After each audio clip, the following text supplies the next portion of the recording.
আসসালামু আলাইকুম। আশা করি সকলেই ভালো আছেন। গণপ্রজাতন্ত্রী বাংলাদেশ সরকার সাংস্কৃতিক বিষয়ক মন্ত্রণালয়ে কিন্তু একটা নতুন নিয়োগ বিজ্ঞপ্তি প্রকাশ হয়েছে। আপনারা কিন্তু এটা ফুল ভিডিওটা দেখলে বুঝতে পারবেন। তো তার আগে আমি বলে নেই, আপনি যদি আমার চ্যানেলে নতুন হয়ে থাকেন, অবশ্যই সাবস্ক্রাইব করে রাখবেন। সকল ধরনের সরকারি, বেসরকারি জব রিলেটেড ভিডিও আপনি এখানে পাবেন। পাশাপাশি কিন্তু আপনি এই আ পরীক্ষার আগে কিন্তু আপনি শর্ট সিলেবাসগুলো পাবেন এবং বিগত সালের প্রশ্নগুলোও আপনি পাবেন। তো এইজন্য অবশ্যই আপনি সাবস্ক্রাইব করবেন। এরপর আমরা এখান থেকে দেখব যে সাংস্কৃতিক বিষয় মন্ত্রণালয় গ্রন্থাগার অধিদপ্তর, রমনা, ঢাকা।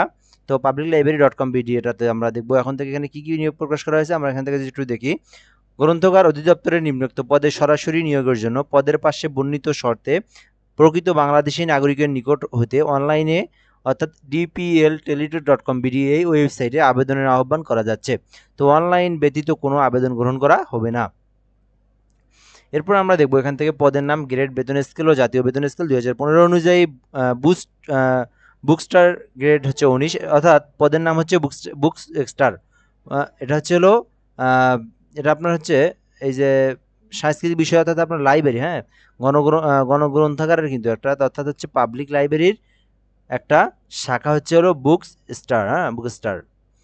তো এখান থেকে গ্রেড হচ্ছে 19তম, বেতন স্কেল হচ্ছে 8,000 থেকে 20,000 টাকা।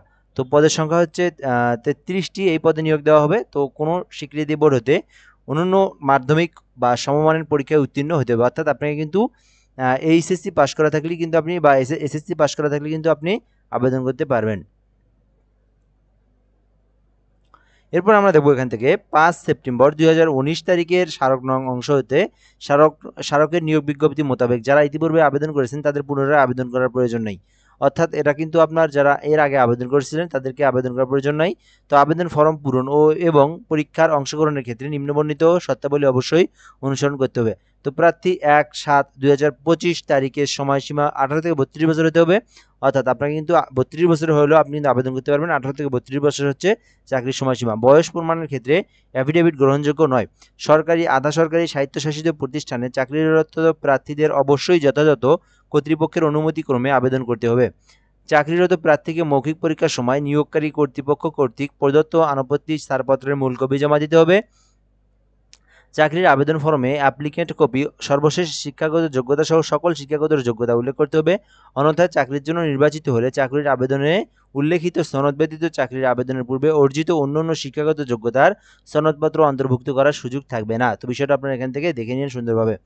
এরপর আমরা দেখব এখান থেকে নিয়োগের ক্ষেত্রে সরকারের বিদ্যমান বিধিবিধান এবং পরবর্তী এ সংক্রান্ত বিধিবিধানে কোনো সংশোধন হলে তা অনুকরণ করতে হবে।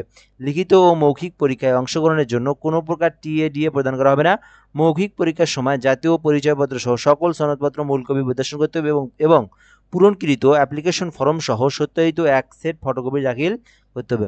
নিয়োগকারী কর্তৃপক্ষ বিজ্ঞপ্তিতে উল্লেখিত পদের সংখ্যা হ্রাস বৃদ্ধি হতে পারে, কিন্তু আপনার এই 33 থেকে কম হতে পারে, বেশিও হতে পারে, এবং বিজ্ঞপ্তি বাতিল করার অধিকার সংরক্ষণ করেন। নিয়োগ সংক্রান্ত বিষয়ে নিয়োগকারী কর্তৃপক্ষের সিদ্ধান্ত চূড়ান্ত বলে গণ্য হবে। তারা যেটা করবে সেটাই হচ্ছে চূড়ান্ত বলে হবে। এরপর আমরা দেখব এখান থেকে আবেদন পূরণ সংক্রান্ত শর্তাবলী। পরীক্ষায় অংশগ্রহণে ইচ্ছুক আবেদন প্রার্থীগণ এখান থেকে এইচটিটিভি, অর্থাৎ এখান থেকে আপনি dpltelitor.com এই ওয়েবসাইট থেকে আপনি কিন্তু আবেদন করতে পারবেন। আবেদনের সময়সীমা কিন্তু এখানে দেওয়াই আছে 4/8/2025 সকাল 8টা থেকে আপনি কিন্তু 2/9/2025 বিকাল 5টা, অর্থাৎ আপনি আরও প্রায় আপনি 23 থেকে 24 দিন সময় আছে আবেদনের। আপনি কিন্তু আবেদন করতে পারবেন এর মধ্যেই। উক্ত সময়সীমার মধ্যে ইউজার আইডি প্রাপ্ত প্রার্থীগণ অনলাইন আবেদনপত্র সাবমিটের সময় থেকে 72 ঘন্টার মধ্যে আপনি এই আবেদন করতে পারবেন। আবেদনের জন্য আপনাকে রঙিন কপি এখান থেকে আপনি যদি নিজেই আবেদন করতে পারেন, আপনার ফটোশপ অথবা আপনার যদি পিসি থেকে থাকে আপনি কিন্তু নিজেই ফটোশপে আপনার পিকচারটা 300x300 পিক্সেল এবং স্বাক্ষরটা 300x80 পিক্সেলে নিয়ে আপনি কিন্তু নিজেই আবেদন করতে পারবেন। তো যারা আবেদন করতে পারবেন না তাদের জন্য আমি কিন্তু নিজে আবেদন করে দিতে পারবো। আপনি কিন্তু এই নাম্বারে যোগাযোগ করতে পারেন 017758303012। তো যারা আবেদন করবেন অবশ্যই হোয়াটসঅ্যাপে কন্ট্যাক্ট করবেন। তো এরপরে আমরা এখান থেকে দেখব যে হচ্ছে অনলাইনে আবেদনপত্রে পূরণকৃত তথ্যের যেহেতু পরবর্তী সকল কার্যক্রম ব্যবহৃত হয়, সেহেতু অনলাইন আবেদনপত্র সাবমিট করার পূর্বেই পূরণকৃত সকল তথ্যের সঠিকতা সম্পর্কে প্রার্থী নিজ শতভাগ নিশ্চিত হবেন। প্রার্থী অনলাইনে পূরণকৃত আবেদনপত্রের একটি প্রিন্ট কপি পরীক্ষা সংক্রান্ত যে কোনো প্রয়োজনে সহায়ক হিসেবে সংরক্ষণ করবেন এবং মৌখিক পরীক্ষার সময় 1 কপি জমা দিবেন। তো বিষয়টা আপনারা দেখে নিন। তো এখান থেকে আমরা দেখব এসএমএস প্রেরণের নিয়মাবলী ও পরীক্ষার ফি বাবদ। অনলাইন আবেদনপত্র অ্যাপ্লিকেশন ফর্মে যথাযথ পূরণ করে নির্দেশনা মতে ছবি সিগনেচার আপলোড করে আবেদনপত্র সাবমিট করা সম্পূর্ণ হলে কম্পিউটারের ছবি সহ অ্যাপ্লিকেশন প্রিভিউ দেখা যাবে। নির্ভুলভাবে আপনাকে আবেদন করতে হবে। তো আবেদনের জন্য এখান থেকে যে পেমেন্টটা সেটা কিন্তু এখানে দিয়েই দেওয়া আছে এখানে। তো এখান থেকে আমরা দেখব টাকাটা কত। এখান থেকে আপনার 56 টাকা মাত্র, তাহলে কিন্তু আপনি আবেদন করতে পারবেন। হ্যাঁ, তো এখান থেকে হচ্ছে 50 টাকা এবং টেলিটনে বাথরুমে জমা দিতে হবে। তো এখান থেকে আমরা দেখলাম।